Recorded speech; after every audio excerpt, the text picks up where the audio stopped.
Well, I'm a schmuck. Still. Yeah. I took on a job again today. That was a customer part supplied job, and I let my emotions get in the way. And I'll tell you why. Customer calls me last week and he says, I'm friends with so-and-so. I said, oh, okay, that's awesome. You know, nice to meet you. And so-and-so is a friend of mine and a customer of mine. So the guy says, listen, I just had surgery. I have my brake parts for rear brakes, caliper, line, rotors for the rear of this older Cadillac that he's got.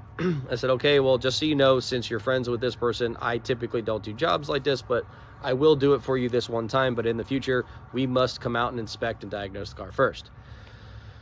He said, okay, no problem, I understand. So I put him on the schedule for today, right? It's a 2-hour block, right? Because it's about a 2-hour job or so to do all that, bleed the brakes, you know, test drive, do everything right. I get there, this car hasn't run in a while, right? The brakes had locked up so bad that it drug a tire and it marked up the driveway and everything. A rim, he blew the tire off, that's how far he drove it. But anyway, the battery's not hooked up and there's a new battery in it. So I hook up the battery and this thing stinks. It's melting electronics somewhere in the car. So I immediately unhook it and I tell the guy, you need to come back outside. I got to talk to you. So I tell him exactly what's going on. Hey, listen, I washed my hands of it. I cannot touch your car any further. It's too much of a liability. There's something melting in your car. So that's not even the main part of the story here. The main part of the story here is, why does this screw me? Well, now I've got a 2-hour block on my schedule that I can't fill. I lost 2 hours of time and anywhere between $200 and $400 or so, or $500 of money for the company and for me. And that's stupid. This is why I push so hard to tell you guys that you must go out, inspect the car and diagnose the car before you do anything. And this is exactly why.